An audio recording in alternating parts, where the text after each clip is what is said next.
स्वागत है आपका फिर से एक नए वीडियो में। मैं CSY स्वागत करता हूं आपके अपने YouTube channel study with CSY में। जैसा कि कल से SSC GD एग्ज़ाम स्टार्ट होने वाला है, सभी कैंडिडेट जो SSC GD एग्ज़ाम देने वाले हैं उन्हें इस वीडियो को बिना स्किप किए हुए पूरा देखना चाहिए। भले ही आप 2x की स्पीड में देखें, पर इस वीडियो को आपको पूरा देखना चाहिए। इस वीडियो से आपको बहुत लाभ मिलने वाला है। हमें एग्ज़ाम कैसे अटेम्प्ट करना है, सेंटर पर कौन कौन से डॉक्यूमेंट्स ले जाना है, किन सावधानियों को बरतना है जिससे हमारा एग्ज़ाम अच्छे से अच्छा जाए, और एग्ज़ाम प्रेशर को कैसे हैंडल करना है, मोटा मोटा सेफ स्कोर क्या रहेगा, इतना हम कर दें तो हम सेफ जोन में चले जाएंगे। अभी एग्ज़ाम नहीं हुआ है तो सेफ स्कोर बताना अच्छी बात नहीं है, क्योंकि एग्ज़ाम जब हो जाता है तब हमें सेफ स्कोर एग्ज़ाम के लेवल को देखकर पता चलता है। लेकिन हम आज एक टारगेट रखेंगे कि इतना स्कोर हमें करना है, यह स्कोर बेहतर रहेगा, बेहतर से बेहतर रहेगा। तो क्रम बाई क्रम सारी बातें हम डिस्कस करने वाले हैं। आप वीडियो में अंत तक बने रहिए। यदि चैनल पर आप पहली बार विजिट कर रहे हैं तो चैनल को सब्सक्राइब करके जुड़ जाइए। सबसे पहला पॉइंट हम डिस्कस करने वाले हैं, एग्ज़ाम कैसे अटेम्प्ट करें। आखिर एग्ज़ाम अटेम्प्ट कैसे करना है? तो जो आपने प्रैक्टिस में किया है, मॉक टेस्ट में किया है, वही वहाँ करें एग्ज़ाम सेंटर में। कोई अलग रणनीति ना अपनाएं। आपने मॉक टेस्ट तो दिए होंगे। आज के दौर में यदि कोई मॉक टेस्ट नहीं दे रहा है तो कंपटीशन से बहुत पीछे है, क्योंकि मॉक टेस्ट देना बहुत ज़रूरी है, विशेषकर ऑनलाइन एग्ज़ाम का। SSC जो एग्ज़ाम कराती है TCS कंपनी, वह मॉक टेस्ट हमें पहले से लगा लेने चाहिए। कई प्लेटफॉर्म पर मॉक टेस्ट चल रहे हैं। हमने RW प्लेटफॉर्म के एनालिसिस भी कराए थे और भी टेस्ट पर जो मॉक डले थे, यदि आपने वहाँ से प्रैक्टिस की है तो अच्छी बात है। तो आपने जो कहीं से भी प्रैक्टिस की है, जो पहले अटेम्प्ट किया, जैसे आपने रीजनिंग मॉक टेस्ट में पहले अटेम्प्ट करते थे, ऐसा बन जाता है, एक हैबिट सी बन जाती है कि पहले मैं रीजनिंग करूँगा, फिर हिंदी करूँगा, फिर मैथ्स करूँगा। तो ये आपकी स्वेच्छा है कि आप क्या अटेम्प्ट पहले करना चाहते हैं। आप मॉक टेस्ट में कैसा करते थे वैसा ही वहाँ अपनाएं, वहाँ कोई अलग रणनीति ना अपनाएं। मात्र 60 मिनट हैं आपके, 1 घंटे का समय है और 80 क्वेश्चन हैं। तो आपको समय का विशेष ध्यान रखना है। कुछ क्वेश्चन आपको मैथ्स में रहेंगे, कुछ रीजनिंग में रहेंगे, जो आपको टाइम टेकिंग क्वेश्चन रहेंगे। कैसे रहेंगे?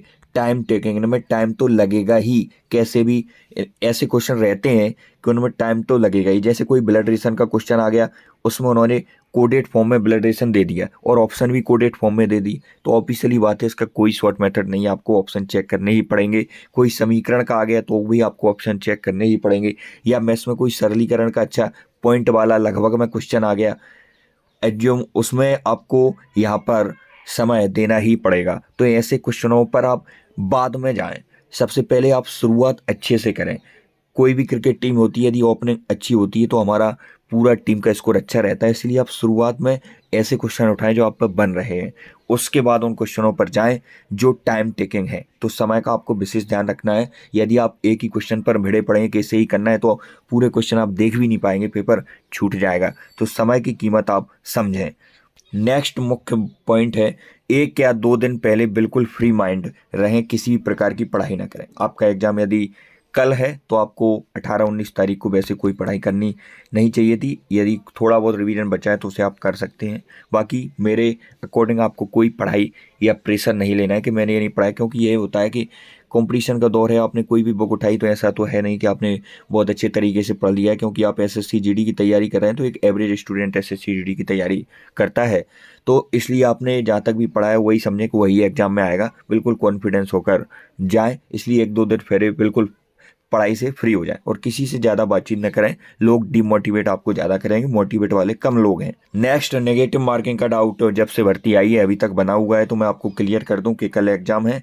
आप कल देख लेना, 1/8 की नेगेटिव मार्किंग आपको देखने को मिलेगी, क्योंकि यही ऑफिशियल नोटिस में थी। कोई भी क्वेरी जर्नम ना आने के कारण 1/8 की ही माइनस मार्किंग आपकी रहेगी। तो आप ज़्यादा से ज़्यादा क्वेश्चन अटेम्प्ट करें। एग्ज़ाम सेंटर पर रिपोर्टिंग समय से जो टाइम एग्ज़ाम का रहता है उससे 1-2 घंटे पहले रिपोर्टिंग समय रहता है, तो आप रिपोर्टिंग समय से भी पहले पहुंच जाएं। इससे आप फ्री माइंड रहेंगे, आपको टेंशन नहीं रहेगी कि मैं समय देर में पहुंचूंगा, रिलैक्स रहेंगे आप। इसलिए रिपोर्टिंग टाइम से आप पहले पहुंचें। क्या कर लेंगे आप, 1-2 घंटे बचा भी लेंगे। नेक्स्ट है लंबी लंबी सांसें लें। लंबी लंबी आपको सांसें लेनी है एग्जाम से हॉल में जब आप बैठ जाते हैं 1-2 घंटे पहले, क्योंकि रिपोर्टिंग टाइम के बाद भी आध घंटा पहले आपको समय मिलता है, तो आराम से लंबी लंबी सांसें लें। फील करें कि एग्ज़ाम, ऐसा फील करें कि आप टेस्ट देने वाले हैं, नॉर्मली कोई एग्ज़ाम देने वाले नहीं है। क्योंकि हमारे एग्ज़ाम कितना भी हम कोशिश कर लें, प्रेशर आ ही जाता है स्टूडेंट के मन में कि क्या होगा। कई सारे विचार, थिंकिंग हमारे माइंड में आ ही जाते हैं, जिससे हमारा एग्ज़ाम भी बिगड़ जाता है। इसलिए आप लंबी लंबी सांसें लें, अच्छे से एग्ज़ाम दें। उसके बाद मैं बता दूं आपको कि मेरी पर्सनल सलाह क्या रहेगी कि आपको एग्ज़ाम कैसे अटेम्प्ट करना है। तो सबसे पहले आपको रीजनिंग अटेम्प्ट करनी है। रीजनिंग में वही रणनीति अपनाना है आपको, स्किप मेथड। स्किप मेथड, जो क्वेश्चन पहले आए उसे सबसे पहले करना है, और जो हमें बिल्कुल नहीं आ रहा है उसे सबसे बाद में करना है। सबसे पहले आपको रीजनिंग अटेम्प्ट करनी है, उसके बाद आपको हिंदी अटेम्प्ट करनी है, और हिंदी के बाद आपको जीके अटेम्प्ट करनी है, उसके बाद लास्ट में मैथ्स अटेम्प्ट करना है। और लगभग आपको एवरेज समय लेकर चलना है। एक इसमें मैथ्स में आपको लगभग 30 मिनट लग ही जाएंगे, कैलकुलेटिव मैथ्स आने वाला है, और इसमें लगभग 20 मिनट आपको देने ही पड़ेंगे रीजनिंग में, और इन दोनों को 5-5 मिनट में, 10 मिनट में, तो ये हो गया आपका 1 घंटा इस प्रकार समाप्त। और हिंदी और जीके का मैं बता दूं तो आप इसमें 50-50 या क्या 75% भी आपको लग रहा है ऑप्शनों में, कोई एक ऑप्शन आप हटा पा रहे हैं, उसके बेस पर और 3 ऑप्शन बचे हैं, तो उनमें आप तुक्का मार सकते हैं। क्योंकि 1/8 की नेगेटिव मार्किंग है, ज़्यादा कोई फ़र्क पड़ने वाला नहीं है। आपका ज़्यादा से ज़्यादा अटेम्प्ट करना है हिंदी और जीके में, तो आपको एलिमिनेशन ट्रिक बिठाना ही है, इसमें आपको अटेम्प्ट करना ही है। आप तुक्के लगाएंगे, मैथ्स में लगाएं तो मैथ्स में तुक्के लगाना एक मूर्खता हो जाएगी। मैथ्स और रीजनिंग में तो जो एक्यूरेट आए वही लगाना है। मैथ्स में कोई जैसे यूनिट डिजिट वगैरह है, किसी प्रकार आप कर सकते हैं, तो यदि आंसर के करीब पहुंच रहे हैं तो आप लगा सकते हैं। नेक्स्ट, आखिर कितना स्कोर कर दें कि सेफ जोन में चले जाएं। एक स्कोर हमें तो ऐसा बता दो कि इतना हम कर दें तो हम फ्री हो जाएं, रनिंग करें, तो इतना स्कोर आप कर देना, आपका 100% सिलेक्शन हो जाएगा। Good attempt for exam, 100% selection वाला स्कोर हम देखने वाले हैं। तो इतना स्कोर आप सब्जेक्ट वाइज कर देना, आपका कोई भी सिलेक्शन नहीं रोक सकता है। चाहे कैसा भी पेपर आ जाए, चाहे इजी आ जाए पेपर, चाहे मॉडरेट आ जाए, चाहे टफ आ जाए, इतना स्कोर कर देना आप बस। हिंदी में आपको कोशिश करना है कि 20 क्वेश्चन पूरे अटेम्प्ट करना है, सही सही कैसे भी आपको 20 क्वेश्चन करना है। एक आध क्वेश्चन में घुसा है तो 19 आप मान सकते हैं, लेकिन 1/8 की नेगेटिव मार्किंग के चलते आपको हिंदी में ज़्यादा से ज़्यादा, इतनी हिंदी टफ आती नहीं है एसएससी जीडी की, आपने थोड़ी भी पढ़ी है, एक आध पर्यायवाची बाई चांस आप पर नहीं आ रहा है पढ़ा हुआ, तो आप चांस ले सकते हैं कि बिल्कुल ही पता नहीं है तो 19 अटेम्प्ट कर सकते हैं, लेकिन आप कोशिश करनी है कि 20 क्वेश्चन इसमें करना ही है। मैथ्स में कैलकुलेशन को देखते हुए, एसएससी के जो पुराने प्रीवियस ईयर पेपर का गहन अध्ययन करते हुए 17+ क्वेश्चन आपको करना ही पड़ेगा। मैथ्स में और अच्छा कर देते हैं तो और अच्छी बात है, लेकिन आपको मैथ्स में सबसे प्रमुख है टाइम का आपको ध्यान रखना है। आप पता चले आप एक ही क्वेश्चन में भिड़े पड़े हैं, उस पर ही लग गए हैं कि मैं इसे करना ही है, ऐसा नहीं करना है, आपको स्किप मेथड अपनाना है मैथ में। जीके में आपको बिल्कुल दिमाग लगाना है, चारों ऑप्शन को एलिमिनेट करना है, ऑप्शन एलिमिनेशन ट्रिक को अपनाना है जीके में। उसके बाद रीजनिंग में लॉजिक का खेल है, रीजनिंग भी इजी आती है, 1-2 क्वेश्चन बैठक व्यवस्था वगैरह समीकरण में आप फंस जाएंगे, लेकिन उसमें भी आपको मैनेज करना पड़ेगा। 18 क्वेश्चन तक आपको रीजनिंग में ले जाना पड़ेगा। ओवरऑल देख लेते, ओवरऑल जब आप इसे काउंट करेंगे तो टोटल 70 क्वेश्चन आपके यदि सही हो रहे हैं, कैसा भी पेपर आ जाए, ये आपका सिलेक्शन वाला स्कोर रहेगा, आपका सिलेक्शन कोई नहीं रोक सकता। 140 मार्क्स, ये बिल्कुल सेफ स्कोर है हिंदी भाषी राज्यों का। और जो भी राज्य से आप बिलोंग करते हैं, यदि आप जानना चाहते हैं कि कितना स्कोर हम कर दें, तो आप कमेंट कर सकते हैं, मैं पर्सनली आपको रिप्लाई कर दूंगा। कुछ लोग ये सोचें कि अभी तो एग्जाम ही नहीं हुआ है, कट ऑफ की वीडियो पहले आ गई, तो एक कट ऑफ की वीडियो नहीं है, एक बिल्कुल सेफ अटेम्प्ट है कि इतना एक स्टूडेंट के मन में चलता है कि लगभग मैं कितना स्कोर कर दूं तो मेरा सिलेक्शन हो जाएगा, एक मन में चलता है, तो वो सेफ स्कोर है। क्योंकि अभी तो एग्ज़ाम भी नहीं हुआ है, लेवल भी पता नहीं है, तो अभी तो कट ऑफ वगैरह या सेफ स्कोर बताना मूर्खता है। लेकिन एक स्टूडेंट के मन में डाउट रहता है कि मोटा मोटा हम इतना टारगेट टारगेट कह सकते हैं कि टारगेट इतना बना दें, टारगेट हमेशा ऊंचा ही होना चाहिए। तो टारगेट आप इतना यदि अचीव कर लेते हैं तो अच्छी बात है, इससे कम भी रह जाता है तो भी अच्छी बात है।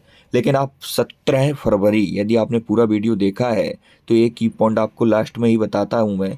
की पॉइंट रहते हैं वीडियो के अंत में ही बताए जाते हैं। तो 21 फरवरी 2024 इस डेट को मेरा 1 सितंबर एग्ज़ाम है। इसके बाद जो वीडियो आएगी आप उससे देखना ना भूलें, उससे आपको बहुत लाभ मिलने वाला है 21 फरवरी के बाद जिसका भी एग्ज़ाम है तो। और लास्ट में मैं यही कहूँगा कि रख हौसला, हुआ मंजर भी आएगा, प्यासे के पास चलकर समंदर भी आएगा। तू थक कर ना बैठ मंजिल के मुसाफिर, मंजिल भी मिलेगी, मिलने का मजा भी आएगा। आज की वीडियो में इतना ही, मिलते हैं नेक्स्ट वीडियो में। तक लिए जय हिंद। आपके लिए थोड़ी सी 10 मिनट की या 5 मिनट की वीडियो बनाने के लिए 2-3 घंटे हमें भी खराब पड़ने पड़ते हैं, लेकिन आप फिर भी अपना प्यार चैनल पर नहीं बना रहे हैं तो ये आपकी गलतफहमी है। आप इतनी मेहनत कोई यदि बंदा आपके लिए कर रहा है तो आपको शेयर और सब्सक्राइब इन तो लोभ नहीं करना चाहिए, कोई भी पैसे नहीं लगते। तो आप सब्सक्राइब करके जुड़ जाइए। जय हिंद।